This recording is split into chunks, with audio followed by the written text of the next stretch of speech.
Buenas tardes. Ahora sí, ¿no? Buenas tardes. El bajar la pantalla es para darles a ustedes facilidades en el sueño, ¿vale? Y de esa manera, pues ustedes no están, ven ustedes que no, pues sin ningún problema. Querido presidente, por fin, ¿eh? Por fin. Llevamos un tiempo que me llama, que lo llamo, que ahora sí, que ahora no, que ahora puedo, que ahora no puedo. Hasta tal punto que me dice un día, dice, pero bueno chico, ¿tú dónde vives? Digo, yo en Madrid. Dice, ahora entiendo muchas cosas. Porque claro, estás todos los fines de semana de viaje, pues la verdad es que para mí, yo decía, digo, como un señor que vive en Úbeda está tantos fines de semana de viaje. Bueno, pues también hay que dejar. Muchas gracias por tu insistencia, porque gracias a tu insistencia hemos hecho la cuadratura del círculo. Y además te tengo que decir que esta tarde, cuando entro en Jaén, venía de Úbeda, digo, me voy a entonar un poco. Y entonces la casualidad que entrando a la altura del campo de fútbol, yo venía oyendo marchas de Semana Santa, como no podía ser de otra manera, pues ha sonado la marcha de nuestro Padre Jesús. No estaba preparado, ¿eh? Se lo he dicho a mi mujer, pero esto es casualidad de la vida. ¿Por la hermana mayor está ahí? La hermana mayor está aquí, pues... Bueno, pues nada, yo no sé si usted se ha acordado de mí o nuestro Padre Jesús se ha acordado de mí y ha dicho, pues adelante, aquí vas a entrar a Jaén con la marcha del abuelo, hombre. Como así está. Bueno, yo quisiera, antes de empezar la conferencia, agradecer muy profundamente a tres personas que a mí me han enseñado lo que era la Semana Santa de Jaén, porque yo, pues, cada uno tira de lo suyo, ¿no? El primero fue mi suegro, Manuel Luque Burgos. Mi suegro, cuando yo estaba novio entonces con mi mujer, en alguna ocasión tuvimos una charla y él me enseñó a ser, o lo que era, ser costalero de nuestro Padre Jesús. Porque él, en sus años mozos, al ser costalero de nuestro Padre Jesús, a mí me transmitió esa querencia hacia nuestro Padre Jesús, ¿no? En segundo lugar, a mi cuñado José Luis Buendía, que muchos de ustedes habrán tenido la posibilidad de conocerlo, ¿no? Y además fue pregonero de la Semana Santa de Jaén, un año. Con José Luis entendí los recovecos de las calles de Jaén, con los pasos y demás, ¿no? Y en tercer lugar, mi querido amigo José Antonio Olmo, que él era de Jaén, y lo enterramos la semana pasada. Chico joven, no llegaba a los 60 o tenía los 60 recién cumplidos, amante de la Semana Santa y sobre todo porque José Antonio era compañero mío de tertulia, en la tertulia que tenemos en Úbeda del Lignum Crucis, donde hablamos mucho de Semana Santa y hablamos mucho de cosas, ¿no? Bueno, pues después de una penosa y larga enfermedad, pues si no, seguro que estaría sentado aquí hoy, seguro. José Antonio lo enterramos la semana pasada. Entonces, yo pues quisiera tener ese recuerdo a estas tres personas que ya no están con nosotros y que para mí me han marcado mucho la Semana Santa de Jaén. Por supuesto también que esto, pues, querida presentadora, no lo han mencionado, pero yo lo voy a mencionar. A mis hermanos de hábito de la Orden del Santo Sepulcro, ¿no? Yo por circunstancias de la vida me nombraron lugarteniente de la Orden y tengo que decir que una de las delegaciones a honra mía allí en Madrid pues es la delegación de Jaén, ¿no? Entonces yo agradezco el que hoy estén aquí y hayan querido acompañarme en esta ponencia. Y esto quiere decirle que no tenían la obligación de venir. O sea, no le iba a poner falta, no, sino simplemente con el cariño y el aprecio que tengo. Y porque además nuestro querido amigo Cheto, conocido por muchos de ustedes, pues fue el que inició esa unión entre la Orden del Santo Sepulcro aquí en Jaén y la Cofradía de la Buena Muerte. Y por eso todos los años está muy bien que se fijen ustedes en la Legión, pero también procesionamos nosotros. Yo comprendo que la Legión pues tira mucho más que nosotros, ¿no? Ya saben ustedes aquello que la cabra tira al monte, ¿no? Pero bueno, y luego pues también, querida Eva, muchas gracias por tu presentación y por tus palabras, que el otro día por teléfono en Madrid me pillaste en la calle y yo le decía, pues mira esto, apunta esto, y al día siguiente me llamó y me dijo, mira, mándamelo por escrito porque yo no he sido capaz de apuntar. Así que muchas gracias, Eva, por tu cariño y por tu sinceridad y por tu presentación. Como bien has dicho, hay cuatro definiciones que van unidas siempre al ámbito del protocolo. Una como tal es el protocolo, ¿no? Que el diccionario de la lengua también la define como aquella regla diplomática o palatina que se establece mediante un decreto o mediante una costumbre. Evidentemente, en el ámbito de las cofradías, los decretos los hacen los obispos diocesanos. La normativa la aprueba el señor obispo, ¿no? En cuanto al ceremonial, que ahora veremos alguna diapositiva, pues es ese conjunto de formalidades que se establecen para cualquier acto público o solemne, ¿no? Y nosotros decimos, ¿qué son nuestras cofradías en la calle? ¿Qué son nuestras cofradías en sus actividades propias próximas a la Semana Santa? ¿Estamos hablando de un acto público? ¿Estamos hablando de un acto solemne? ¿Cerramos la puerta para que no entre nadie? ¿Qué queremos? Yo les animo desde aquí a que lo hagan ustedes a puerta abierta. No tengan ustedes miedo. San Juan Pablo II fue muy directo y dijo, no tengáis miedo. Y es verdad, es lo que tienen que hacer las cofradías. ¿Por qué vamos a tener miedo? ¿A quién tenemos que tener miedo? ¿Vale?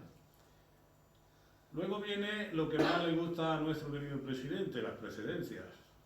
Que eso ya hemos tenido una conversación telefónica y me dicen, bueno, es que, a ver, ¿dónde me coloco? ¿Dónde? Bueno, piensen ustedes que siempre acabamos diciendo que es de bien nacido el ser agradecido, ¿no? Y el hecho que a uno se acuerden de una institución, de una cofradía, de una hermandad y siempre le pongan un sitio reservado, pues siempre tenemos la cosilla de decir, nos habrán sentado bien, nos habrán sentado mal, y si llego y me sientan mal, ¿me voy o me quedo? ¿Me voy o me quedo? ¿Vale? Miren, yo tuve una experiencia desagradable, en cierta medida, en la Catedral de Madrid un año, porque la Orden de Santo Sepulcro junto con la Orden de Malta somos las únicas que tienen un reconocimiento del Estado del Vaticano. Y entonces cuando llegamos allí, el maestro de ceremonia o el responsable de protocolo nos pusieron detrás de los templarios. Y dije yo, ¿y estos señores qué son? ¿Qué pintan estos señores aquí? Si además esto no lo aprueba ni la Iglesia Católica. Bueno, es que esta gente colabora mucho, si a mí me parece estupendo, yo no voy a poner pega. Ahora bien, si ustedes a mí, que soy una orden pontificia, me sientan detrás de los templarios, yo me quito mis atuendos y me quedaré como católico acompañando a Jesús sacramentado en la procesión del cuerpo. Pero este no se sienta detrás de los templarios. Bueno, no se ponga usted así. Digo, no, yo no quiero problema, ni quiero crear problema.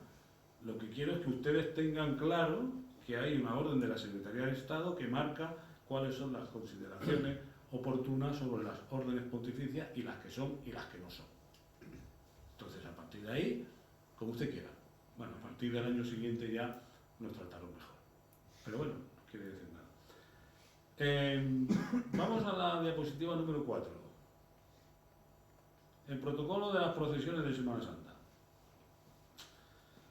La procesión del Domingo de Ramos es la apertura de la Semana Santa, periodo de tiempo en el que las calles de innumerables localidades son protagonistas de diferentes procesiones, pero todas con un mismo significado y finalidad: vivir el misterio del Señor crucificado, sepultado y, lo fundamental, resucitado.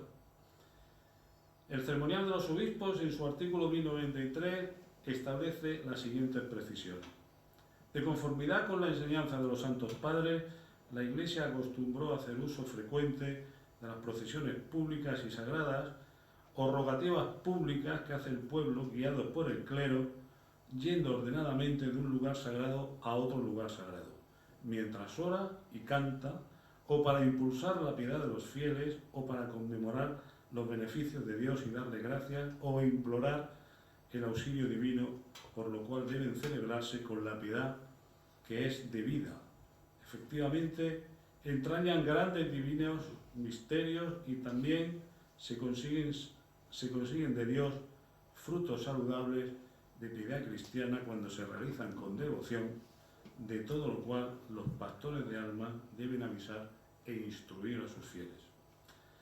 Las procesiones de la Semana Santa son lo que llamamos procesiones ordinarias, es decir, las que se realizan en días determinados durante el año, según las normas también de los libros litúrgicos o de las costumbres de la Iglesia, conforme explica el Canon 1094.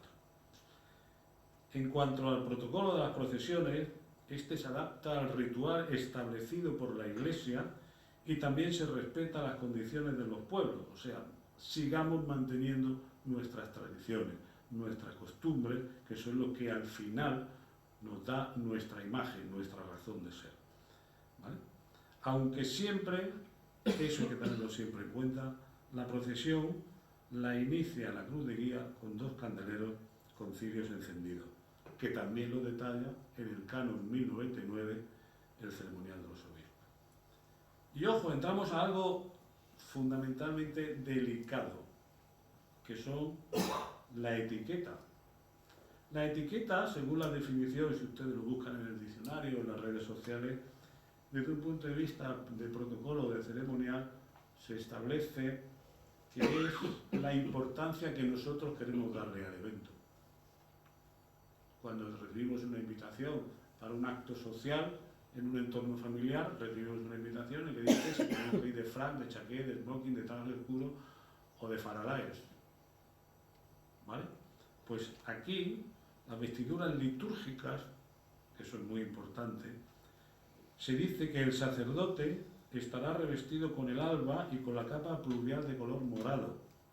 Las vestiduras de los laicos que procesionan no deben confundirse nunca con la vestidura litúrgica de los diáconos. Otras indicaciones protocolarias a tener en cuenta en cuanto a las procesiones son: primera, las imágenes sagradas deben de ser llevadas o trasladadas festivamente sin la presidencia eclesiástica o al menos sin su consentimiento expreso. ¿Vale? O sea, no debemos de hacer movimientos raros que no tengan conocimiento las autoridades eclesiásticas. Segundo, corresponde, como ustedes saben, al obispo diocesano dar las normas sobre las procesiones, mediante las cuales se provea a la participación en ellas y fundamentalmente a su decoro. La Junta Directiva de la Cofradía es la responsable de coordinar las procesiones, velando porque se celebren con la dignidad y reverencia debidas. La procesión debe de ser iniciada y finalizada con un momento de oración. Y la banda de música, por favor, la banda de música que acompañan a una procesión, deben de interpretar piezas de carácter religioso. Yo he llegado a oír con tambores y trompetas hasta marchas de la ópera Aida.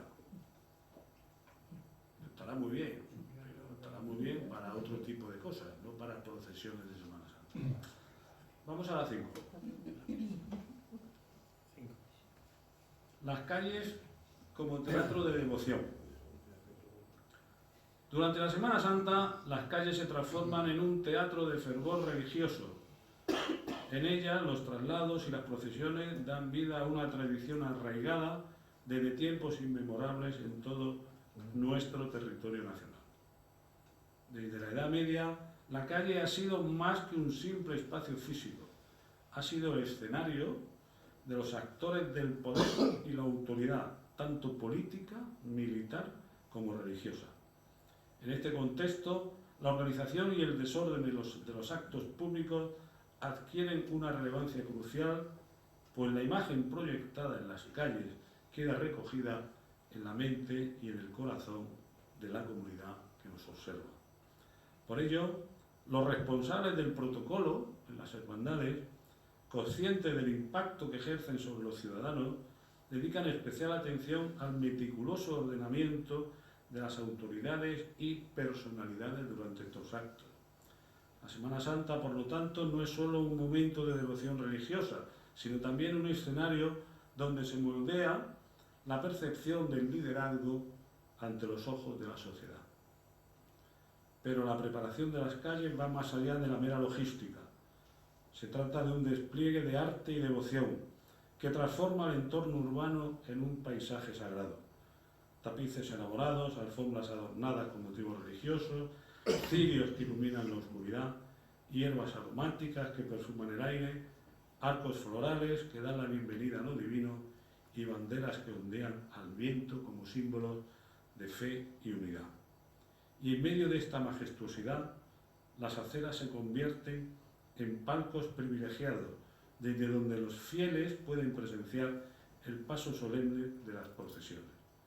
Las sillas y los palcos se alinean como si fueran los asientos de un teatro esperando el inicio de la función.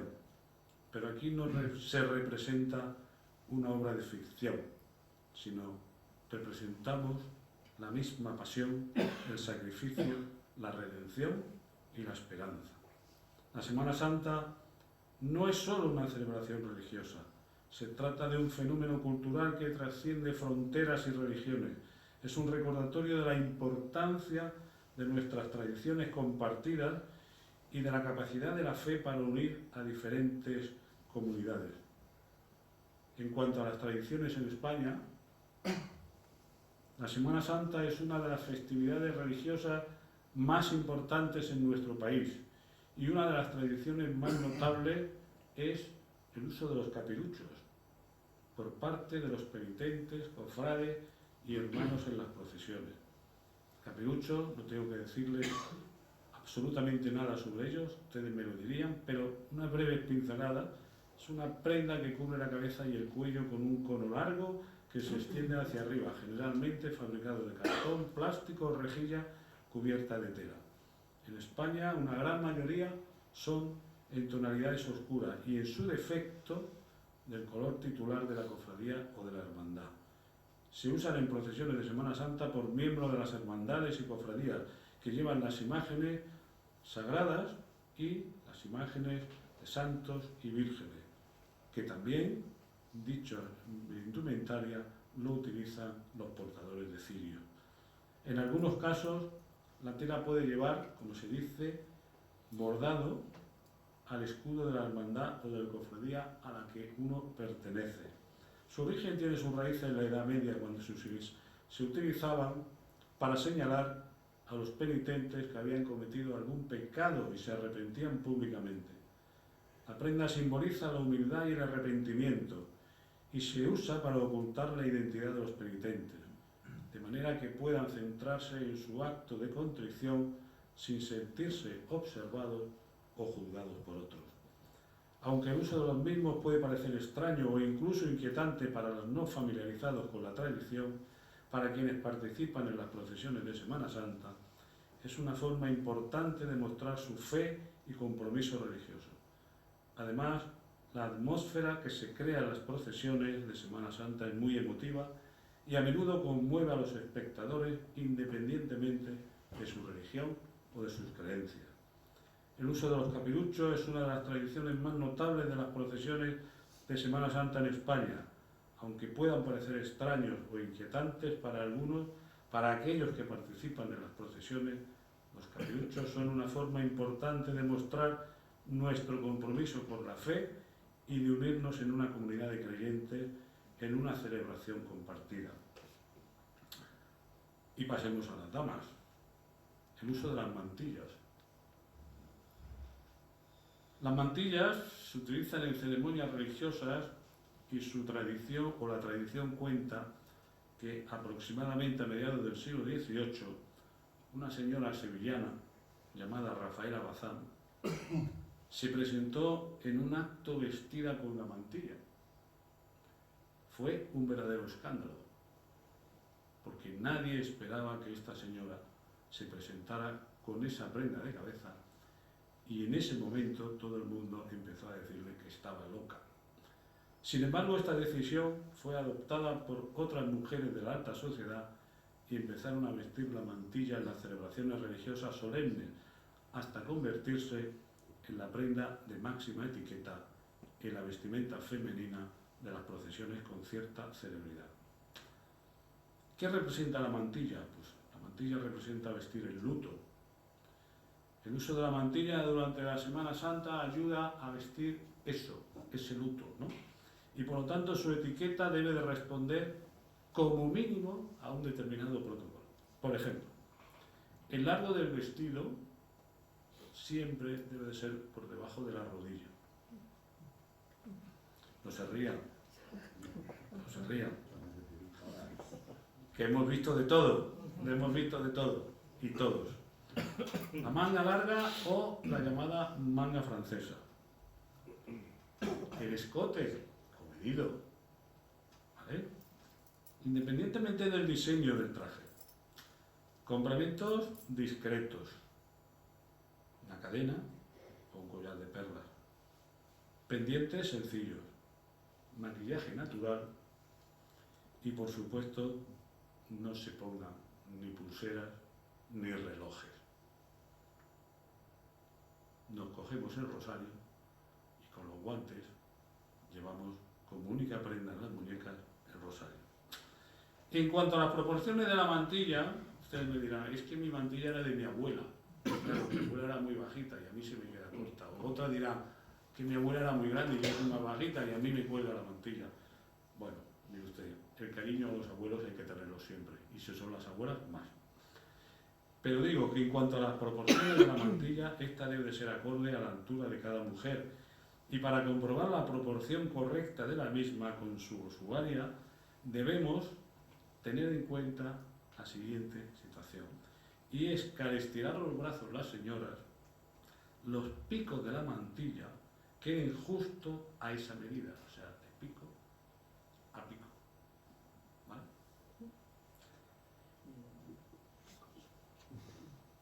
Qué cosa, ¿verdad? Qué cosa. En cuanto al largo del vestido, como les decía, la mantilla debe de quedar más o menos al ras del vestido. Un poquito más arriba, no pasa nada, unos centímetros más arriba. En definitiva, la mantilla vestida no debe quedar ni corta ni larga.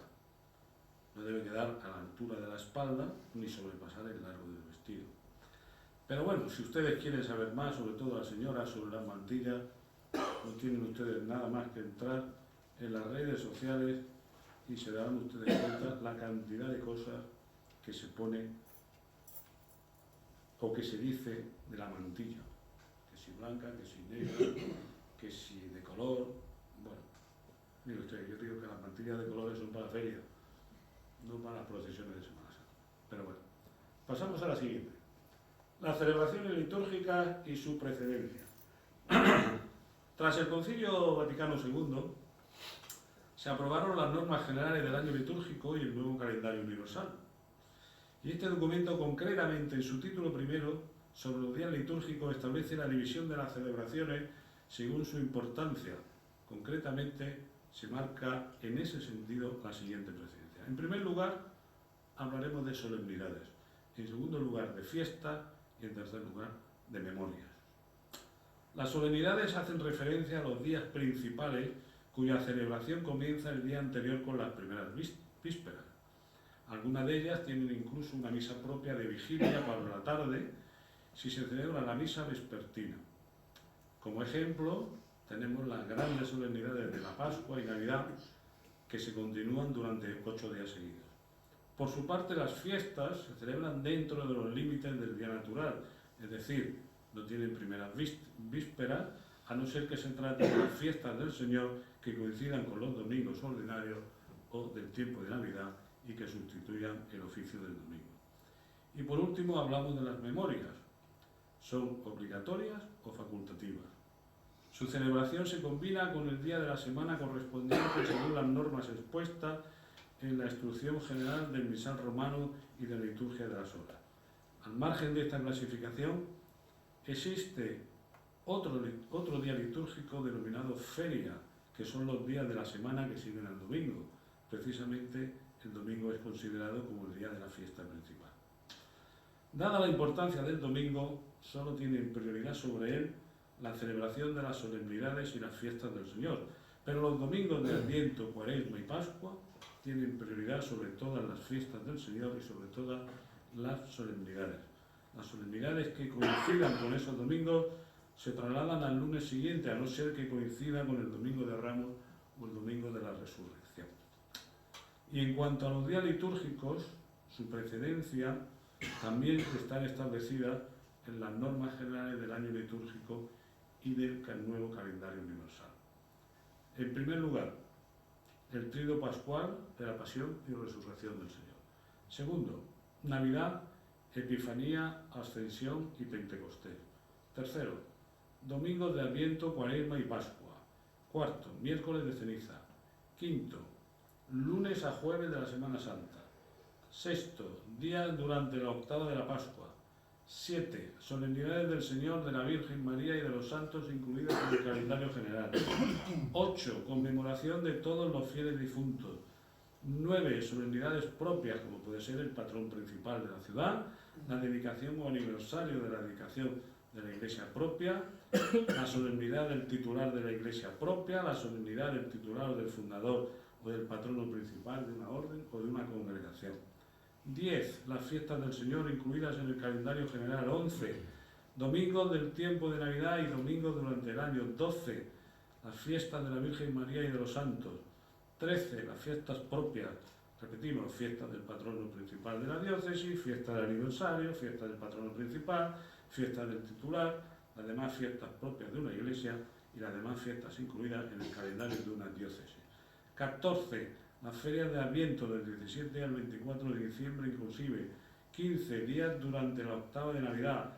16. Ferias de Cuaresma. 17. Memorias obligatorias. 18. Memorias obligatorias propias.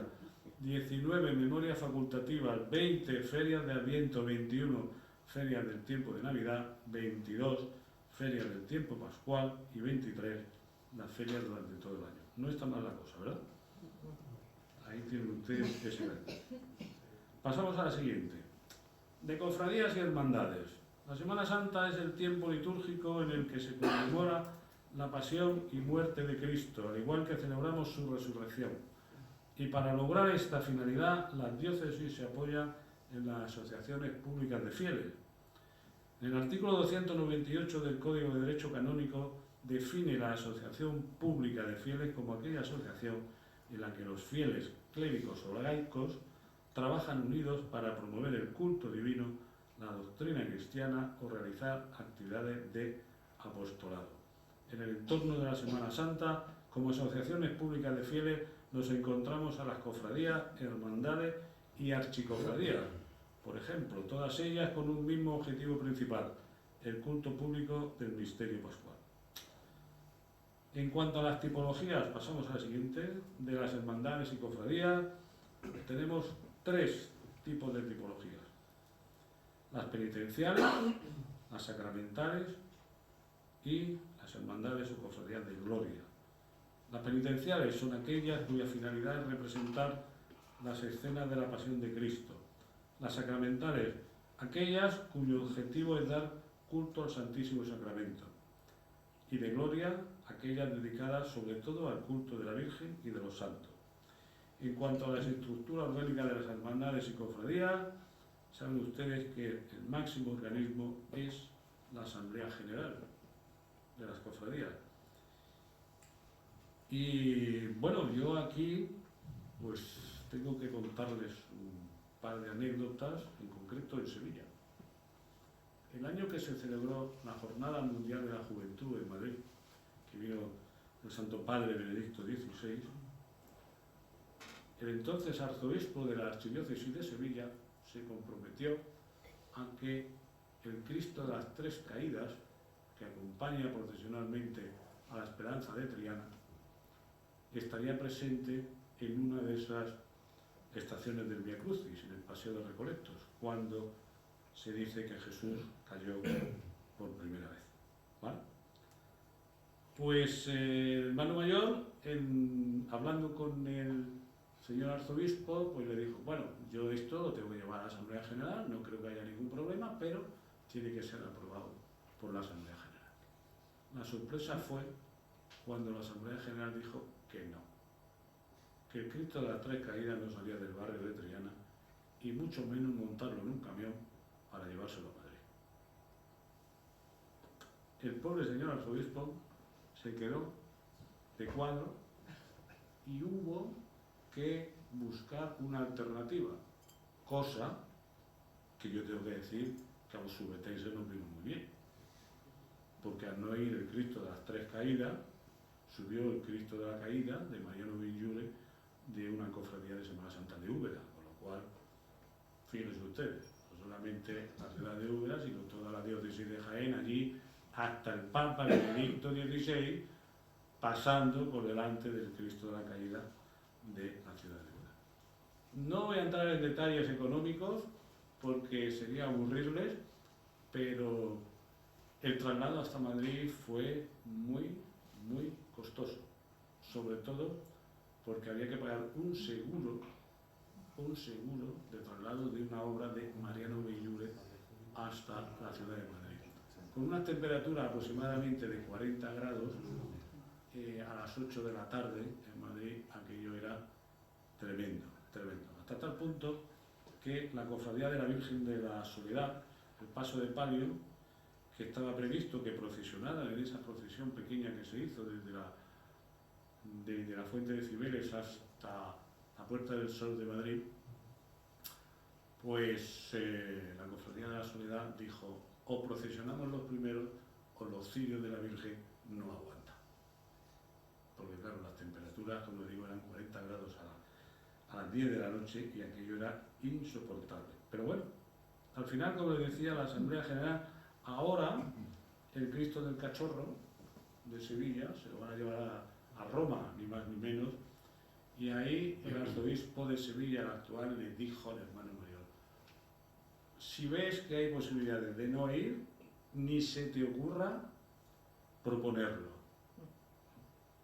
O sea, primero tú tantea a ver qué tal. La Asamblea General ha dicho que sí, que adelante, con lo cual la Macarena, la Esperanza de Málaga y el Cachorro de Sevilla pues estarán en la Plaza de San Pedro con motivo del año jubilar.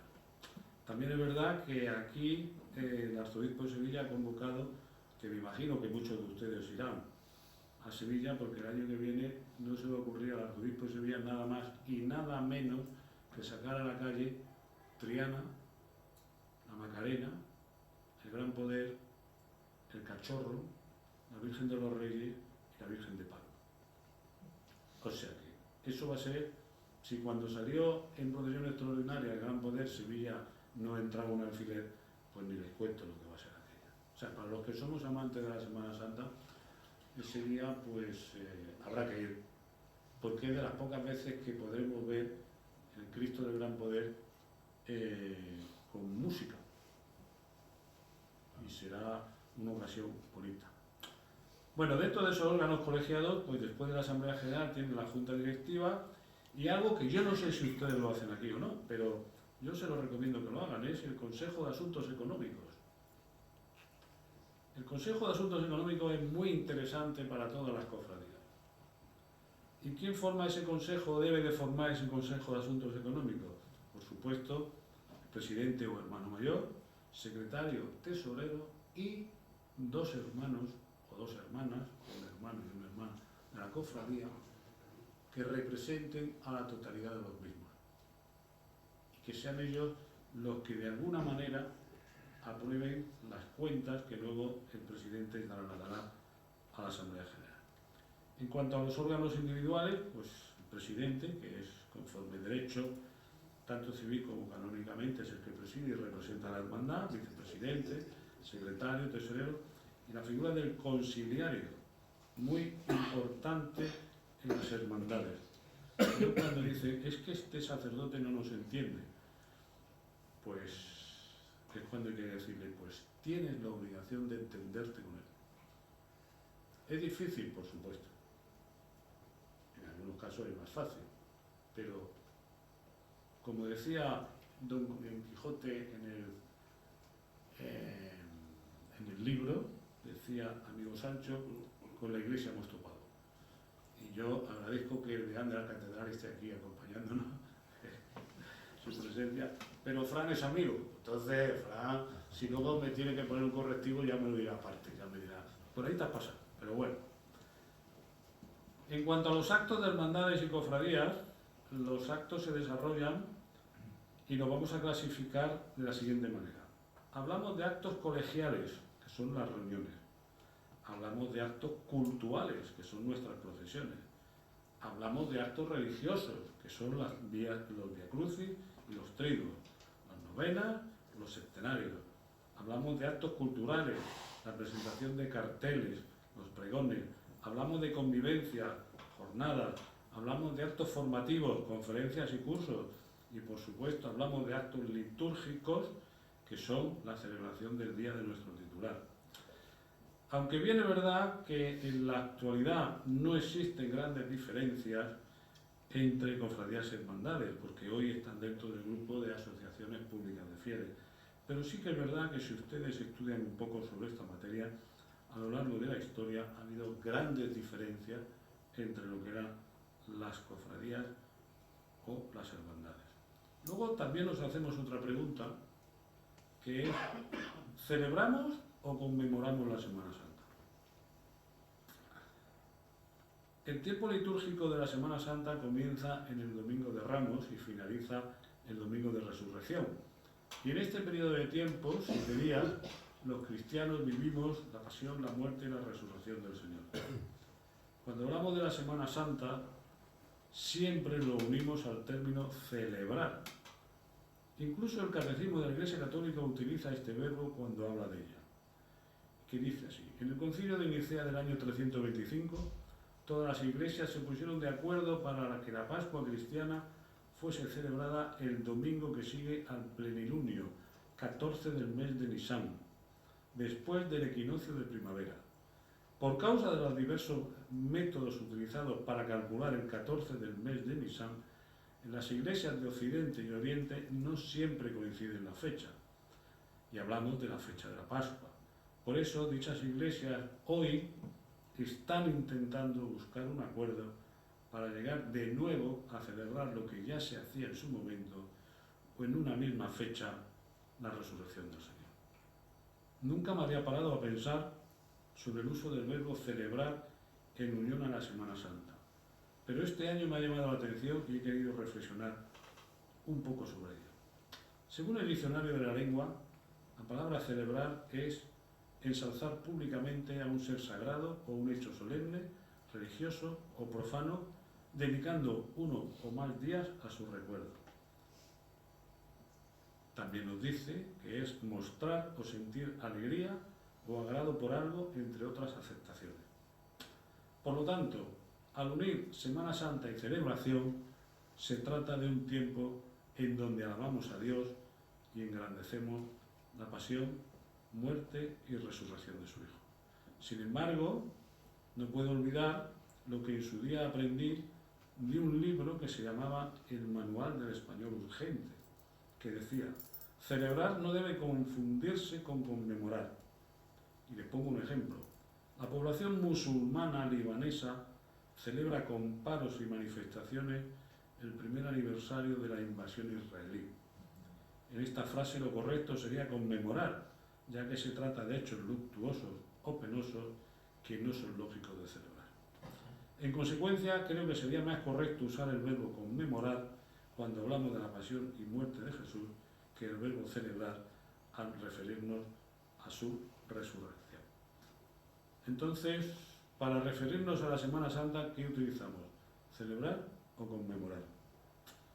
Para contestar a esta pregunta tengo que recordar que la Semana Santa no es tiempo de tristeza, sino tiempo de agradecimiento y de amor hacia Jesús por salvarnos, y creo que esto es motivo de celebración. Pasamos, la procesión en la calle. El orden del cortejo procesional. Aquí yo le voy a dar unas breves pinceladas, porque no quiere decir que si no se ajustan a esto lo que están haciendo está mal. No. De mí nunca van a oír eso. ¿Vale? Empezamos con la columnilla, que es flanqueada por 2 faroles, cada uno a su lado, y en los extremos van o suelen ir dos insignias.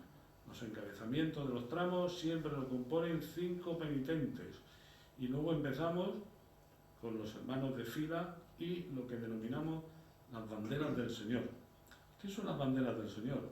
Es un pabellón que casi siempre es negro y unas franjas de color rojo, verde o morado que se trazan en diagonal o mediatrices del pabellón y forman lo que se denomina la cruz griega o la cruz de San Andrés. Las banderas van en los extremos y en el centro 3 insignias más hermanos de filas y el Senatus, que he visto por cierto un número. Senatus, este suele ser un prodigio de imaginación y anacronismo. Quiere fijar en el tiempo, el momento en que sucedieron los hechos de la pasión. En todos, el motivo principal son los 3 símbolos del gobierno de Roma, el Senatus, y al lado del Senatus las insignias, y en los extremos las llamadas bocinas. Bocinas, las del primer cuerpo suelen ir normalmente teñidas en un paño o un terciopelo distinto a lo que llamamos del segundo cuerpo, que son las bocinas que acompañan al paso de la Virgen, ¿vale? Y le continúa más hermanos y el libro de reglas. El libro de reglas tradicionalmente lo suele llevar el secretario. Y ahora ustedes pensarán y dirán, pues en la mía no. Pues no pasa nada. Y usted con el capelucho puesto y la tela puesta encima, pues nadie sabe, salvo que haya una diferencia grande de estatura o de diámetro, entonces ya las cosas cambian, podemos identificar quién lleva el libro de reglas. Pero tradicionalmente el que porta el libro de reglas es el secretario, ¿vale? Y suele llevar flanqueados a ambos lados 2 hermanos con insignia. El secretario, en algunas cofradías, suele llevar una pértiga o un báculo y no una insignia. Y en medio de los 3 primeros tramos del primer cuerpo del segundo van lo que se llaman los hermanos de corta edad, esos que ostentan la edad de entre 3 y 8 años, que forman un grupo que se mueve a distinto ritmo que el cortejo, y este grupo suele romper la seriedad y la compostura de la procesión, que en algunas hermandades de rigurosa penitencia ahora están empezando a ser admitidos.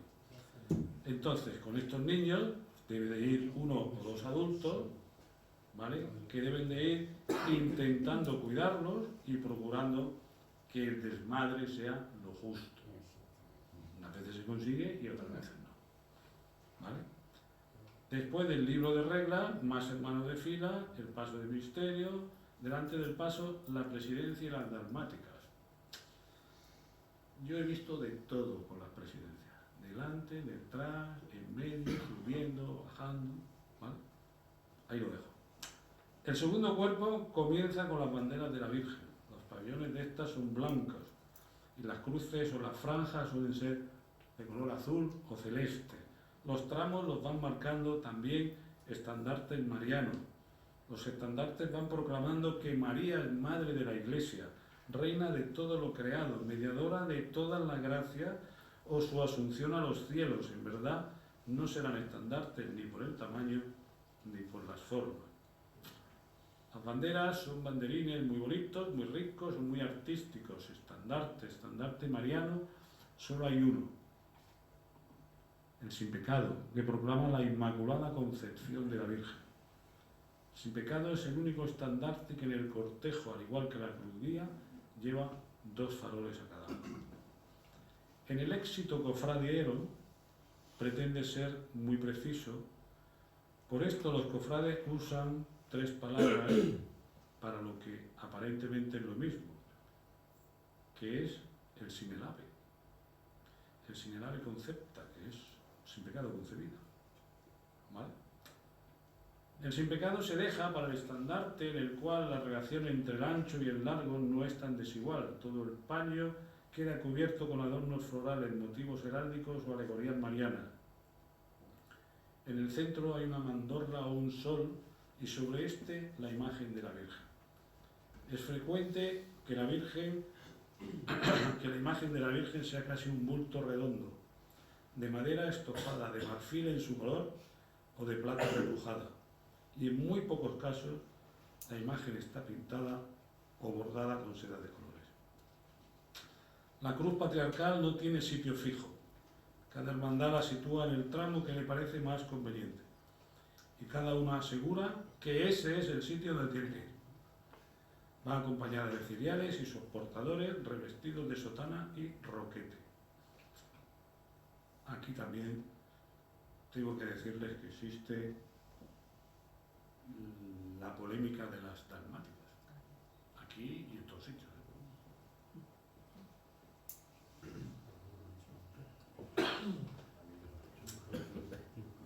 Pero, ¿qué son las dalmáticas? Si alegóricamente el paso es el altar o el retablo, las dalmáticas podríamos considerarlas como el presbiterio, dentro de lo que es el cortejo, que forman un cuerpo aparte. Van como mínimo 4 ciriales y un par de incensarios. Los que portan los ciriales y los incensarios son jóvenes que van revestidos con albas y dalmáticas.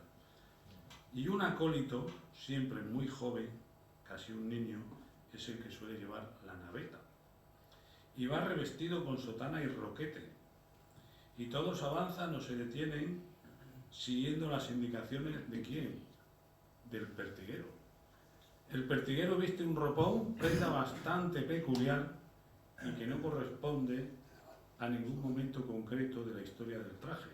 Es el resultado de mezclar una cosa de aquí y otra de allí. El ropón del pertiguero tiene los mismos anacronismos que muchos senatus. Entre la severidad de los penitentes resalta muchísimo este grupo por la riqueza y el colorido de las vestimentas, y es un anuncio de la magnificencia del paso. Delante de las dalmáticas va la presidencia de cada paso. La forman 4 miembros de la Junta de Gobierno y un sacerdote. En una presidencia irá el director espiritual de la hermandad y en la otra presidencia, en el caso de que la hermandad tenga 2 pasos, puede ir el predicador de los cultos de la Cuaresma. Sin embargo, si el predicador de los cultos de la Cuaresma coincide con el director espiritual, el hermano mayor y el director espiritual irán en la presidencia del titular que dio origen a la cofradía. Puede ser la Virgen, no necesariamente tiene que ser el paso de Cristo. En otras cofradías es el Señor, si la hermandad es completa. A los lados de los pasos irán, como todos conocemos, 2 servidores vestidos de calzón y librea o casaca en algunos sitios. Y a los lados del paso tendremos también a lo que llamamos los penitentes con el antifaz y sin capirote, que son los manigueteros, efectivamente. Irá por si estaban ustedes atentos. Llevarán música delante de la cruguía y detrás de los pasos, y la hermandad no es de rigurosa penitencia. También se permite que personas con traje, me imagino que esto de la cofradía de nuestro Padre Jesús lo tendrá, no digo que otros no lo tengan, pero entiendo que lo tendrán, acompañen a las imágenes, pero siempre han de ir detrás de los pasos y no permitiendo nunca que se confundan o mezclen con el cortejo. El trasiego de enseres e incluso de imágenes en las fechas propias de la Semana Santa suele ser muy frecuente. Las hermandades cuentan, casi todas, con auténticos expertos en materia cofradiera y, por supuesto, con avispados espías, que miramos que llevan uno y que llevan otro, que sacan esto, el año que viene cambiamos nosotros, el año que viene lo hacemos nosotros. Así. Cuando una hermandad, y esto es frecuente, estrena algo, ya ha recibido o va a recibir muchas ofertas por si se vende lo antiguo. Y eso lo hemos hecho todos. Y el que diga que no, yo en principio me lo creo. Me cuesta trabajo, pero me lo creo. La venta siempre se ha creído que va de la ciudad importante al pueblo o de la cofradía más rica a la que empieza. Pasamos a la siguiente. Vamos a hablar algo de etiqueta. En cuanto a la vestimenta y según las normas del protocolo aceptadas universalmente para los actos religiosos católicos, los caballeros deben de ir con traje oscuro, corbata oscura y camisa preferiblemente blanca o clara. Y las señoras con traje oscuro y mantilla negra. Fíjense, y aquí tengo un ejemplo. El próximo día 30 de mayo, en Sevilla, Granada y Toledo, se celebra la festividad del Corpus Christi. Pues mis hermanos de hábito lo habrán recibido, ¿no? No me digáis que no, que me dejáis mal. Vale. Entonces, el Cabildo de la Catedral de Toledo manda a todos los participantes, primero la misa y luego la procesión de la solemnidad del Corpus, un listado de indicaciones y entre las cuales te llama la atención que habla de la vestimenta. Y dice en el punto número 9, en cuanto a la vestimenta y según las normas de protocolo aceptadas universalmente para los actos de carácter religiosos católicos, los caballeros deben de ir de traje oscuro, corbata oscura y camisa blanca. Las señoras, traje oscuro, preferiblemente con mantilla negra. Y termina diciendo, todos deben vestir con el decoro requerido y comportarse con el respeto que merece nuestro Señor en el Santísimo Sacramento. Estas son las normas que dicta la Catedral Primada de España, la de Toledo. Hay otras ciudades donde la etiqueta requiere pues algo más. Entonces vas de chaqué o vas de frac. El smoking no. El smoking déjenlo para cuando vayan a la boda de la prima Pili. ¿Vale? Para procesiones de Semana Santa el smoking no. Se puede ir de chaqué o se puede ir de frac. Si utilizamos el chaqué o utilizamos el frac, debemos de ir con chaleco negro y con corbata negra. ¿Vale? Les digo esto porque no voy a decir el municipio, pero fue muy lamentable encontrar a un representante municipal, a un concejal, que acompañaba a una cofradía donde era un Cristo atado a la columna, con un traje marrón, una camisa rosa y una corbata amarilla. Lo que te pedía el cuerpo era decir, este hombre tendrá mujer en casa, se habrá mirado el caso de ser soltero. Bueno, pero el colmo de los colmos estaba en los guantes, que los llevaba blancos. O sea, una cosa que bueno, que te revuelve un poquito así, ¿no? Pero ¿qué vamos a hacer? Luego, el uso de la vara del alcalde, de la representación municipal. La vara del alcalde hay que llevarla con mucha dignidad, porque está representando a una corporación municipal. Y no llevarla como la llevan algunos, así que se la ponen así en el hombro y se la ponen así, como si fuera a hacer la mili con un mosquetón encima del hombro, por ejemplo. ¿Vale? O con las manos cruzadas así y la vara de mando puesta así. Tengo que decir que en contra, en otro municipio, en otra ciudad, me encontré un día una concejala. La concejala iba de riguroso luto, de arriba a abajo, no con mantilla y peineta, solamente con velo encima de la cabeza, traje negro, guantes negros, medias negras, zapatos negros, y llevaba el bastón con una elegancia que le hice hasta una foto. Dije, espero que el marido no esté por aquí alrededor, vayamos a tener problemas. Entonces, cuidado. También hay una anécdota muy protocolaria de un alcalde que le encantaban los trajes príncipe de Gales. Son muy bonitos, yo no digo que no, son bonitos, son elegantes, pero, en fin, ir a una procesión de Viernes Santo con Cristo yacente, con un traje de príncipe de Gales, menos mal que al menos llevaba la corbata negra, que eso lo salvaba un poquito, ¿no? Y los guantes negros, pero en fin, chocaba un poquito. Pasamos a la siguiente, la música. Miren, al igual que antes le decía lo de nuestro Padre Jesús al entrar en Jaén, no hace mucho la Orden del Santo Sepulcro peregrinamos a Caravaca de la Cruz, hace un par de semanas.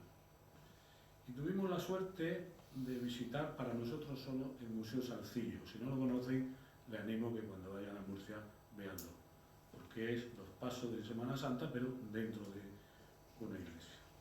Y hay un momento en que entras a una sala donde te ponen unas imágenes de un vídeo tal y cual. Y cuando yo me siento y empiezo a verlo, nuevamente la marcha del abuelo acompaña ese vídeo en Murcia. Y yo a la guía que nos habían puesto le digo, oye, ¿tú sabes qué música es la que están interpretando? Digo, porque es que me suena, pero no sé exactamente cuál es. Y me dice, pues la verdad es que no lo sé. Digo, pues mira, te voy a dar el dato para que lo tengas y lo explotes.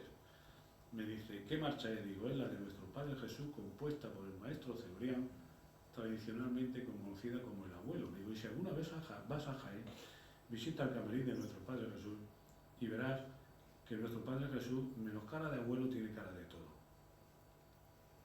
¿Vale? Así que yo te animo. Y me dijo, pues tomaré nota y el día que vaya. Entonces yo les animo a que hoy hay infinidad de compositores de música donde te invita a la música a meditar, a pensar el misterio de la cofradía con la que tú vas procesionando. Y eso es muy importante.